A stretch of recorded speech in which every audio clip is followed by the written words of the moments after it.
Hello guys, तो आज हम कॉस्ट अकाउंटिंग का एक नया टॉपिक करने वाले हैं जिसका नाम है cost sheet. Cost sheet topic काफ़ी ज़्यादा इंपॉर्टेंट है। तो इस टॉपिक को हम कवर करेंगे 2 लेक्चर्स में, जिसमें से ये फर्स्ट लेक्चर है जहां पर मैं आपको कॉस्ट शीट का मीनिंग बताऊंगी, method of preparing cost sheet कैसे प्रिपेयर किया जाता है और उसका फॉर्मेट बताऊंगी। तो ये 3 चीज़ें हम इस वीडियो में डिस्कस करेंगे और प्रैक्टिकल क्वेश्चन हम इसकी नेक्स्ट वीडियो में करेंगे। तो स्टार्ट करते हैं। सबसे पहले meaning of cost sheet. Cost sheet क्या होता है? A cost sheet is a statement showing various components of total cost of a particular product or service produced during a particular period। किसी भी एक पर्टिकुलर पीरियड में किसी भी product या किसी भी सर्विस को प्रोड्यूस करने के लिए जितना भी कॉस्ट लगाया गया है वो आप कॉस्ट शीट में शो करते हैं। तो कॉस्ट शीट क्या है? कॉस्ट शीट एक ऐसा स्टेटमेंट है जहां पर आपका एक पर्टिकुलर पीरियड में खर्चा जो कि एक पर्टिकुलर सर्विस या एक पर्टिकुलर प्रोडक्ट पे लगाया गया है वो शो किया जाता है, उसी को कॉस्ट शीट कहा जाता है। Thus cost sheet is a periodical statement. ये एक पीरियोडिकल स्टेटमेंट है, एक पर्टिकुलर पीरियड में इसको बनाया जाता है। ऑफ कॉस्ट, किसका स्टेटमेंट है? कॉस्ट का स्टेटमेंट है। Design to show various elements of cost of goods produced, और जो भी हम गुड्स प्रोड्यूस कर रहे हैं उसकी कॉस्ट के अलग अलग एलिमेंट्स को, जो भी गुड्स हमने प्रोड्यूस किए हैं, जो भी सर्विस हमने प्रोड्यूस करी है उसकी कॉस्ट के अलग अलग एलिमेंट्स को ये कॉस्ट शीट आपकी शो करती है। अब वो जो अलग अलग एलिमेंट्स हैं वो प्राइम कॉस्ट हो सकती है, वो फैक्ट्री कॉस्ट हो सकती है, वो कॉस्ट ऑफ प्रोडक्शन हो सकती है और वो टोटल कॉस्ट हो सकती है। ठीक है, तो it may be prepared at convenient intervals. ये जो कॉस्ट शीट है हम अपने कन्वीनियंसी के हिसाब से पर्टिकुलर इंटरवल्स के बाद बना सकते हैं। वीकली बना सकते हैं, मंथली बना सकते हैं, क्वार्टरली बना सकते हैं, एक्सेट्रा। ऐसे कन्वीनियंट इंटरवल्स में ही हम प्रिपेयर कर सकते हैं। कॉस्ट शीट में बी बेस्ड ऑन एक्चुअल और एस्टिमेटेड डाटा। जो कॉस्ट शीट होता है वो आपका एक्चुअल डाटा में भी बेस्ड हो सकता है और एस्टिमेटेड डाटा में भी बेस्ड हो सकता है, या फिर हम इसके लिए प्रीवियस ईयर के डाटाज भी ले सकते हैं। मींस एक कॉस्ट शीट में हम अपने एक्चुअल डाटाज को भी शो कर सकते हैं, हम अपने एस्टिमेटेड डाटाज को भी शो कर सकते हैं, हमारे स्टैंडर्ड डाटाज को भी शो कर सकते हैं और प्रीवियस ईयर के डाटा को भी शो कर सकते हैं। तो देखिए, कॉस्ट शीट जो होती है वो हेल्पफुल किस चीज़ में होती है? कॉस्ट शीट जो है वो हेल्पफुल होती है फिक्सिंग ऑफ सेलिंग प्राइसेस में। जो भी आपके सेलिंग प्राइस हैं उसको फिक्स करने के लिए, जो भी आपने प्रोडक्ट प्रोड्यूस किया है, जो भी प्रोडक्ट हम प्रोड्यूस कर रहे हैं उसकी सेलिंग प्राइस अगर आपको फिक्स करनी है तो कॉस्ट शीट आपको उसके लिए हेल्पफुल होती है। कॉस्ट शीट क्या है? क्योंकि इसमें आपके एक्चुअल डाटा है, आपका स्टैंडर्ड डाटा है, एस्टिमेटेड डाटा है, तो ये कंपैरिजन भी आपको प्रोवाइड करती है। आप कंपैरिजन कर सकते हैं अपनी कॉस्ट्स का, जितनी भी आपकी कॉस्ट लगी है, क्योंकि इसमें एक्चुअल कॉस्ट भी आप लगा रहे हैं, स्टैंडर्ड कॉस्ट भी आप लगा रहे हैं, तो अपने द्वारा इनकर्ड कॉस्ट को भी आप कंपेयर कर सकते हैं कि आपने कितनी कॉस्ट इनकर करी है, कितनी कॉस्ट इनकर होनी चाहिए थी। और यहाँ पर हम किसी एक फाइनेंशियल पीरियड और किसी दूसरे फाइनेंशियल पीरियड की कॉस्ट को भी कंपेयर कर सकते हैं। तो ये था आपका कॉस्ट शीट। अब देखते हैं हम methods of preparing cost sheet की कॉस्ट शीट को प्रिपेयर कैसे किया जाता है। देखिए, कॉस्ट शीट को प्रिपेयर करने के लिए सबसे पहले हमें एक्सपेंसेस को पता होना चाहिए कि एक्सपेंसेस कौन से हैं, क्योंकि हमें पता है कॉस्ट शीट जो है वो टोटल कॉस्ट को दिखाती है। कॉस्ट शीट एक ऐसी स्टेटमेंट है जो आपको टोटल कॉस्ट दिखाएगी।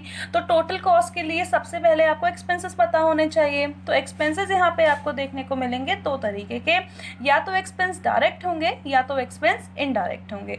तो 2 तरीके के एक्सपेंसेस आपको देखने को मिलेंगे, डायरेक्ट भी हो सकते हैं और इनडायरेक्ट भी हो सकते हैं। अब चाहे वो एक्सपेंस डायरेक्ट हो चाहे वो एक्सपेंस इनडायरेक्ट हो, मटीरियल का एक्सपेंस, लेबर का एक्सपेंस दोनों में ही होता है। मटीरियल इसमें भी लगेगा, मटीरियल इसमें भी लगेगा। मतलब मटीरियल के लिए, लेबर के लिए डायरेक्ट भी हो सकता है और इनडायरेक्ट भी हो सकता है। देखिए, अब डायरेक्ट एक्सपेंसेस कौन से होते हैं? तो एक्सपेंसेस रिलेटिंग टू मैन्युफैक्चरिंग। ऐसे एक्सपेंसेस जो किससे रिलेट करते हैं? ऐसे एक्सपेंस जो मैन्युफैक्चरिंग से रिलेट करते हैं, these are the direct expenses जो हमें दिख रहे हैं, जो डायरेक्टली हमें दिख रहे हैं। और indirect expenses are not relating to manufacturing. Indirect expenses ऐसे एक्सपेंसेस होते हैं जो हमें मैन्युफैक्चरिंग में रिलेट नहीं करते हैं, जो हमें डायरेक्टली नहीं दिख रहे हैं लेकिन वो एक्सपेंस इनकर हो रहे हैं, उन्हें बोला जाता है इनडायरेक्ट एक्सपेंसेस। इनका एग्जांपल ले लेते हैं। सपोज हम एक फैक्ट्री बना रहे हैं, सपोज हमने एक फैक्ट्री खोली है, वहाँ पे हम मैन्युफैक्चर करते हैं रजिस्टर्स, ठीक है। तो फैक्ट्री में रजिस्टर्स मैन्युफैक्चर हो रहे हैं, तो वहाँ पर आपको जो मटेरियल चाहिए रजिस्टर मैन्युफैक्चर करने के लिए वो पेजेस हैं। तो पेजेस क्या है, आपका डायरेक्ट मटेरियल है। पेजेस आप लेकर आएंगे, पेजेस परचेज करने के लिए जो भी आपका कॉस्ट लगा है वो एक डायरेक्ट कॉस्ट होगी। और आपने लेबर लगाए हैं जो आपके रजिस्टर को बनाएंगे, जो भी लेबर आपके रजिस्टर को बनाएंगे वो कौन है, आपके डायरेक्ट लेबर्स हैं। तो डायरेक्ट लेबर कौन है, जो आपका रजिस्टर बना रहा है, क्योंकि आपकी फैक्ट्री किस चीज़ की है, आपकी फैक्ट्री रजिस्टर की है। डायरेक्ट मटेरियल कौन सा है, डायरेक्ट मटेरियल आपका है पेजेस, क्योंकि आपकी फैक्ट्री किसकी है, रजिस्टर की आपकी फैक्ट्री है। लेकिन जो मशीन, जिस मशीन में रजिस्टर बनाए जा रहे हैं, उस मशीन में आपको सपोज कोई रिपेयर करना पड़ा, आपको ऑयलिंग करनी पड़ी, ग्रीसिंग करनी पड़ी, तो वो क्या है, इनडायरेक्ट है। ऑयलिंग ग्रीसिंग से रजिस्टर नहीं बनेगा, लेकिन बिना ऑयलिंग ग्रीसिंग के मशीन नहीं चलेगी तो आप रजिस्टर बना नहीं पाएंगे, तो ये इनडायरेक्ट मटेरियल है, ठीक है। आप लेबर लेकर आए थे, जो लेबर मशीन चलाएगा, जो लेबर रजिस्टर बनाएगा, ठीक है। लेकिन उस लेबर को अगर आप सपोज उस लेबर को आप चाय पिला रहे हैं, उस लेबर को आप खिला रहे हैं, या उस लेबर के लिए आपने कोई सुपरवाइजर रख लिया है जो लेबर को देखेगा कि वो सही तरीके से काम कर रहा है या नहीं कर रहा है, तो वो सुपरवाइजर जो है या वो जो चाय आप उसको पिला रहे हैं, उससे रजिस्टर मैन्युफैक्चर नहीं होंगे, रजिस्टर तो लेबर मैन्युफैक्चर करेगा। इसलिए लेबर की कॉस्ट तो डायरेक्ट कॉस्ट हो गई है, और जो बाकी उसके अदर खर्चे जो उसके ऊपर लगाए जा रहे हैं वो आपके इनडायरेक्ट कॉस्ट हो गई है। अभी जो डायरेक्ट कॉस्ट है इसको आप बोलते हैं प्राइम कॉस्ट, जो कि हमने पीछे पढ़ा था कि various elements of cost of good produce हम देखते हैं कॉस्टिंग में। कॉस्ट शीट में हम देखते हैं अलग अलग एलिमेंट्स जिससे गुड्स प्रोड्यूस किए जा रहे हैं, और वो एलिमेंट्स में प्राइम कॉस्ट भी था। तो प्राइम कॉस्ट आपकी डायरेक्ट कॉस्ट होती है, और इनडायरेक्ट जो होती है वो आपकी ओवरहेड्स होती है। तो प्राइम कॉस्ट जो रिलेट कर रही है मैन्युफैक्चरिंग से, और इनको बोला जाता है डायरेक्ट कॉस्ट, और इनडायरेक्ट जो होती हैं मैन्युफैक्चरिंग से रिलेट नहीं करती हैं, और ये ओवरहेड्स होते हैं। अब ये जो ओवरहेड्स होते हैं ये भी फर्दर डिवाइडेड होते हैं 3 पार्ट्स में। ओवरहेड डिवाइड होते हैं 3 पार्ट्स में। तो पहला है आपका फैक्ट्री ओवरहेड, जो आपके फैक्ट्री के खर्चे हैं।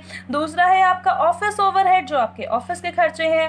और तीसरा है आपका सेलिंग एंड डिस्ट्रीब्यूशन ओवरहेड, जो सेलिंग में, डिस्ट्रीब्यूशन में आपका खर्चा लगा है, वो इस कैटेगरी में आपका आता है। इस तरीके से हम हर चीज़ को कैटेगराइज करते हैं। तो आपको पता चल गया, कॉस्ट शीट हमने पढ़ लिया था। कॉस्ट शीट एक स्टेटमेंट है जिसमें हम कॉस्ट को अलग अलग तरीके से कैटेगराइज करते हैं और उसके बाद टोटल कॉस्ट दिखाते हैं। और यहाँ पे हमने देख लिया है कि किस तरीके से वो कॉस्ट कैटेगराइज होती है। चलो तो फॉर्मेट की तरफ आते हैं। तो ये आपका फॉर्मेट है। सबसे पहले आपको अपनी कंपनी का नेम लिखना है, उसके बाद कॉस्ट शीट ऑफ जिस भी प्रोडक्ट के बारे में आप कॉस्ट शीट बना रहे हैं, नेम ऑफ द प्रोडक्ट आपको लिखना है। Cost sheet for the period ending, जो भी आपका पीरियड है, जो भी आपका फाइनेंशियल ईयर है, उसका लिखना है आपको। फिर टोटल प्रोडक्शन इन यूनिट्स, जितनी भी आपकी प्रोडक्शन हुई है वो यहाँ पर आपको लिखनी है। ऐसे आप 2 कॉलम्स बनाएंगे, टोटल कॉस्ट और कॉस्ट पर यूनिट। ये आपकी टोटल कॉस्ट रहेगी और ये आपकी कॉस्ट पर यूनिट रहेगी। चलिए तो स्टार्ट करते हैं। सबसे पहले आता है opening stock of raw material. Raw material, देखिए मटेरियल जो होगा, रॉ मटेरियल होता है, वर्क इन प्रोग्रेस होता है और फिनिश गुड्स होते हैं। तो रॉ मटेरियल जो आपका कच्चा माल होता है जिससे आप प्रोडक्ट्स बनाते हैं, जो भी आप मैन्युफैक्चरिंग करेंगे रॉ मटेरियल से करते हैं। वर्क इन प्रोग्रेस, जो आपका काम प्रोसेसिंग में चल रहा होता है उस टाइम पे जो मटेरियल होता है उसे वर्क इन प्रोग्रेस कहते हैं। फिनिश गुड्स, जो आपके गुड्स प्रोड्यूस हो चुके हैं उन्हें फिनिश गुड्स कहा जाता है। रॉ मटेरियल आपका कच्चा माल है। वर्क इन प्रोग्रेस जो होगा आपका, जो आपका चल रहा है, प्रोग्रेस में है, मैन्युफैक्चर हो रहा है। और फिनिश गुड्स जो मैन्युफैक्चर होकर रेडी हो चुका है। तो सबसे पहले opening stock of raw material आपको लिखना है और उसमें ऐड करनी है आपको परचेजेस। आपने जितनी भी परचेजेस करी हैं, जो भी आपने परचेज किया है उसको ऐड करना है। उसके बाद परचेजेस करने में आपका कुछ एक्सपेंस भी हुआ होगा, परचेजेस करने में आपका कुछ खर्चा हुआ होगा। सपोज आपका कैरेज लग गया, आपकी कस्टम ड्यूटी लग गई है, तो ये सारे एक्सपेंसेस भी आपको ऐड करने हैं। और उसके बाद आपको लेस करना है closing stock of raw material. Raw material की क्लोजिंग स्टॉक को आप लेस कर देंगे, तो यहाँ से आपका निकलेगा cost of material consume. Cost of material consume, और उसमें ऐड करेंगे आप डायरेक्ट वेजेस और डायरेक्ट एक्सपेंसेस। ये तीनों के तीनों, cost of material consume, direct wages and direct expenses, ये तीनों मिलकर आपकी बनाएंगे प्राइम कॉस्ट। जो हमने 3 डिस्कस करे थे ना अलग अलग कॉस्ट के एलिमेंट्स, तो उसमें से प्राइम कॉस्ट ये रहा। Cost of material consume, direct wages and direct expenses, ये तीनों मिलकर आपकी प्राइम कॉस्ट बनाएंगे। उसके बाद प्राइम कॉस्ट में आप ऐड करेंगे फैक्ट्री ओवरहेड्स को, जितने भी आपके फैक्ट्री ओवरहेड्स होते हैं, सपोज इनडायरेक्ट मटेरियल है, इनडायरेक्ट वेजेस हैं आपके, फ्यूल है आपका, कोल है और फैक्ट्री रेंट है, ये सब जितने भी फैक्ट्री के खर्चे हैं वो सारे के सारे आप ऐड करेंगे। उसके बाद ऐड करेंगे आप opening stock of work in progress, जो आपका वर्क इन प्रोग्रेस है उसकी ओपनिंग स्टॉक को आप ऐड करेंगे, लेस कर देंगे closing stock of work in progress, जो आपका क्लोजिंग स्टॉक है वर्क इन प्रोग्रेस का उसको आप लेस कर देंगे। आप लेस कर देंगे सेल ऑफ द स्क्रैप, जो भी आपका बाय प्रोडक्ट है, जो भी आपका स्क्रैप है उसको लेस कर देंगे और यहाँ से आपका निकल के आएगा फैक्ट्री कॉस्ट या फिर वर्क कॉस्ट। फैक्ट्री कॉस्ट आपका आ चुका है। अब फैक्ट्री कॉस्ट में जब आप ऐड करते हैं office and administration overhead, office and administration overhead में जो भी आपके ऑफिस के खर्चे हैं, सपोज आपकी ऑफिस की सैलरी है, आपके डायरेक्टर की फ़ीस है, ऑफिस का रेंट आपको देना है, ऑफिस की लाइटनिंग का खर्चा है, ऑडिट की फ़ीस है, जो भी आपका ऑफिस का खर्चा है वो सारे का सारा आपका ऑफिस एंड एडमिनिस्ट्रेशन ओवरहेड में आ जाता है और इन दोनों को ऐड करके आपका निकलता है कॉस्ट ऑफ प्रोडक्शन। उसके बाद कॉस्ट ऑफ प्रोडक्शन में हम ऐड करते हैं opening stock of finish goods, जो भी आपके फिनिश गुड्स हैं उसकी ओपनिंग स्टॉक को कॉस्ट ऑफ प्रोडक्शन में ऐड करते हैं और लेस कर देते हैं closing stock of finish goods, और क्लोजिंग स्टॉक फिनिश गुड्स का लेस कर देते हैं। इसको कैलकुलेट करके आपका निकलता है कॉस्ट ऑफ गुड्स सोल्ड। और जब कॉस्ट ऑफ गुड्स सोल्ड हमारा निकल जाएगा तो कॉस्ट ऑफ गुड्स सोल्ड में हम ऐड करेंगे selling and distribution overhead. Selling and distribution overhead मतलब सेलिंग में आपका जो खर्चा लगा है, जैसे आपका एडवर्टीजमेंट पे खर्चा लगा है, आपके शोरूम एक्सपेंसेस लगे हैं, आपका बेड डेट्स है, शोरूम के एक्सपेंसेस तो बेड डेट्स हैं आपके, आपका कैरेज लगा, आपका पैकेजिंग का एक्सपेंस लगा है, ये सारे के सारे आपके सेलिंग एंड डिस्ट्रीब्यूशन ओवरहेड में आ जाते हैं। कॉस्ट ऑफ गुड्स सोल्ड में जब आप इसको ऐड कर देते हैं तो आपका निकल जाता है कॉस्ट ऑफ सेल्स। अब कॉस्ट ऑफ, यहाँ पे ध्यान देने वाली बात ये है कि या तो आपको क्वेश्चन में प्रॉफिट दिया होगा या आपको क्वेश्चन में सेल्स दिया होगा। अगर आपको क्वेश्चन में सेल्स दी है तो आप बैलेंसिंग फिगर प्रॉफिट निकाल देंगे और अगर आपको प्रॉफिट या लॉस दिया है तो उससे आप सेल्स निकाल देंगे। अब इन दोनों चीज़ों में आपको देखना पड़ेगा कि आपको क्वेश्चन में गिवन क्या है। अगर सेल्स दी हुई है तो आप प्रॉफिट या फिर लॉस निकाल सकते हैं और अगर प्रॉफिट या लॉस दिया है तो आप सेल्स को कैलकुलेट कर सकते हैं। अब देखिए इनमें कुछ ऐसी चीज़ें भी हैं जो हम कॉस्ट शीट में इंक्लूड नहीं करते हैं, जैसे कि ये जो सेलिंग एंड डिस्ट्रीब्यूशन ओवरहेड है यहाँ पर बेड डेट्स तो आता है लेकिन प्रोविजन फॉर बेड डेट्स आपका नहीं आता है। तो ऐसी बहुत सारी चीज़ें हैं। इनकम टैक्स जो पे किया है, इनकम टैक्स कभी भी कॉस्ट शीट में नहीं आता है। आप गुडविल को राइट ऑफ करते हैं, गुडविल राइट ऑन ऑफ कभी भी कॉस्ट शीट में नहीं आता है। आपने इंटरेस्ट पे किया है, आपने प्रोविजन फॉर टैक्सेशन, जो टैक्स है उसके लिए प्रोविजन आपने निकाला है, आपने कोई डोनेशन दी है, आपने कोई चैरिटी दी है या फिर कोई भी फिक्स्ड एसेट, कोई भी कैपिटल एसेट सेल करने से आपको प्रॉफिट या लॉस हुआ है, आपने डिविडेंड पे किया है, ये सारी की सारी इंफॉर्मेशन आप कॉस्ट शीट में शो नहीं कर सकते हैं। तो इसी के साथ अब हमारा ये जो लेक्चर है, ये जो फर्स्ट पार्ट है ये हमारा ख़त्म हो चुका है।